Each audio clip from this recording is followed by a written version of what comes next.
Hello, I'm Tommy Moore from the Bartitsu Lab, and if you enjoyed Box Like Your Grandad, in this video we're going to be looking at boxing like a Soviet. And what I mean by that is we're going to be looking at a system of boxing, predominantly for amateur boxing, known as Chelnok. So Chelnok was the methodology used by very, very successful Soviet boxing teams, and later to be adapted, changed, taken up by Cuban boxers and other boxers and boxing trainers all around the world. But the Chelnok system. So first thing is, Soviets predominantly amateur pedigree. That's what they're allowed to do, and that's what they become very, very good at. Chelnok is essentially a metronomic style of boxing, which means tick-tock. It means in, out, long range, points orientated boxing, designed to keep your integrity, keep your balance. Yes, they are still firing with power and integrity and force, but everything's about being a bit more upright, a bit more mobile, a bit more on balance, and being able to fire in shots and get out before the opponent can attack you. So Chelnok, the main principle is in and out. At all costs, keep the opponent at the extension of the shot and get out the way as fast as you fucking can. Rinse and repeat until you win the competition or he's unconscious. That's, in a nutshell, the Chelnok approach. And you'll see lots of Russian boxers and then straight back out.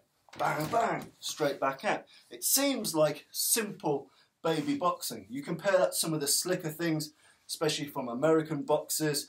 You know, you've got Philly shell, you're rolling, you've got peekaboo style, you've got all these kind of relatively abstract boxing styles and boxing motifs, by which Chelnok looks a bit boring. It's staying out of range when the opponent enters a range which is inappropriate and being straight back off. Bang, bang, bang, bang. Keeping the opponent at the extremis of the shot and keeping yourself safe. But you do find is that a lot of the fighters that use the Chelnok system, they have longer fighting careers, because people that want to get up close and fire more circular shots, uppercuts, hooks, they want to bob, they want to weave, you know, they want to do all that business, that's fine, but it does put you in the danger zone of some bugger doing it back to you. Whereas Chelnok, if you get very good at it, it's almost balletic, it's almost fencing-like. Hitting and not being hit, the fundamental of boxing. So if you want to box like a Soviet, in essence, elbows in, fists, as you would on your first day of boxing. First day of boxing. Having them up high, guarding the chin, both sides, tight elbow discipline, upright posture, chin tucked, but you're relatively upright. They're relatively bouncy, so you get this kind of motion. Relatively bouncy, they're relatively springy. So everything's up high, it's relatively springy. The footwork is on point. It's very hard to show footwork in situations like this, but I'm assuming you already know much of basic combative boxing footwork. Elbows in, body weight up high. When the opponent's in range, firing shots. Now another system, another feature of Chelnok is the body tends to be a bit more bladed.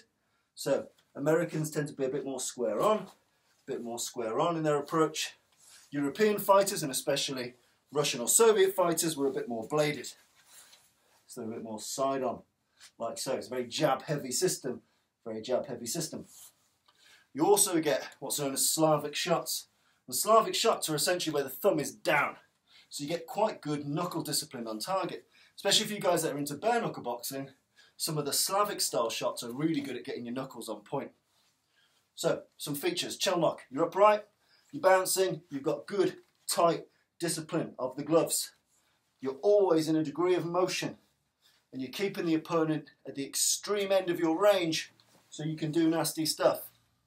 When you do fire, typically, the hands are turned, so the thumb is down, and you're striking solidly with a decent part of the knuckle. But what you'll notice that it does is it raises the shoulder to cover the jaw. So if I do it side on, by turning the thumb down, it's quite hard to hit my jaw. And even if you did hit me on the opposite side, this has essentially cased my head. So if I do get twatted from this side, there's a limit to how far my head and therefore my brain can be shaken. So on jabs or crosses, this Slavic style approach is very important. And typically a Slavic jab will have greater blading of the body. So as opposed to just here, we blade sideways on. Blade, just extension, it's extra range. That turning of the shoulders, boom, gives me extra range, gives me an extra inch of range. So once you get used to the bouncing, the high discipline, the keeping of range, the next thing, firing Slavic shots that twist the shoulders. From here. From here. Bang, get out of range. Bang, get out of range. Right hand.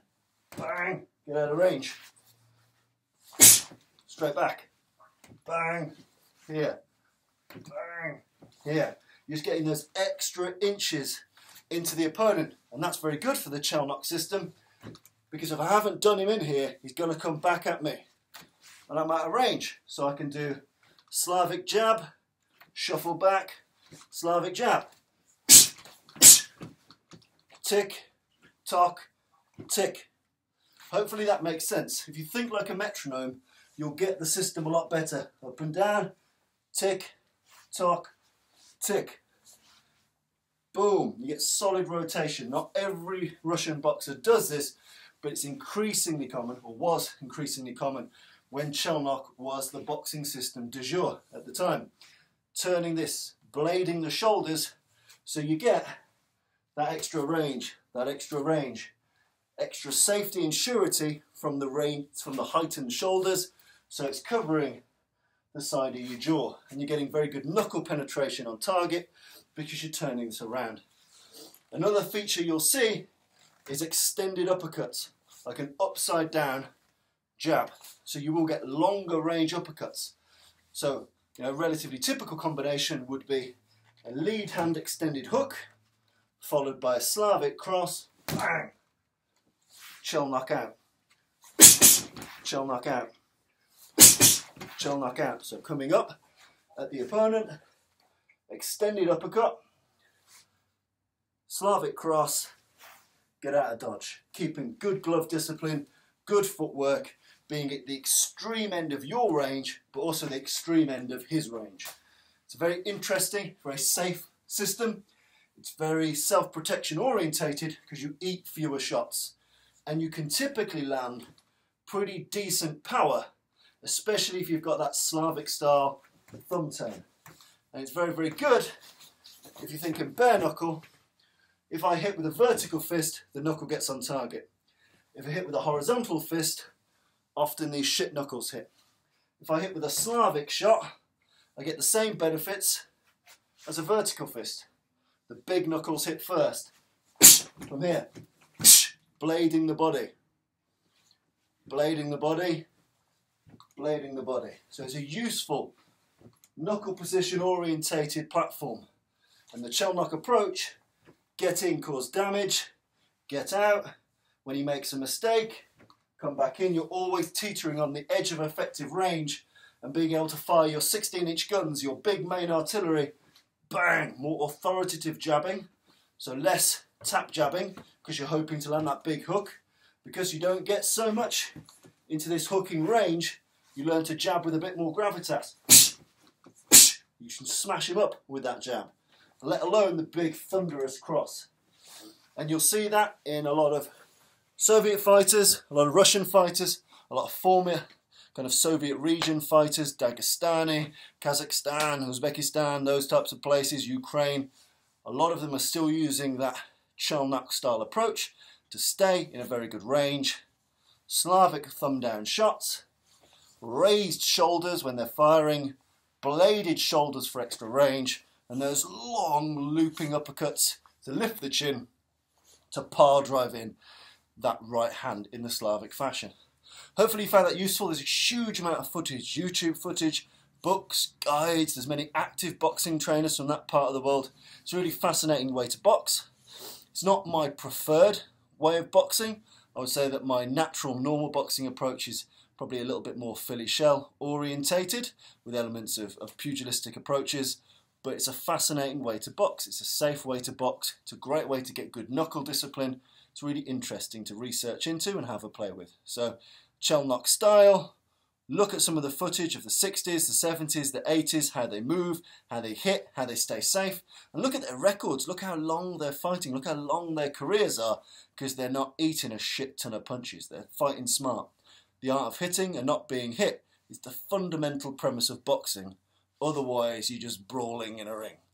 If you can hit and not be hit, that's the pinnacle. That's where we want to be, and that's one of the main features and benefits of Chelnok. Hope you found that useful. I've been Tommy Moore from the Bartitsu Lab. Good evening.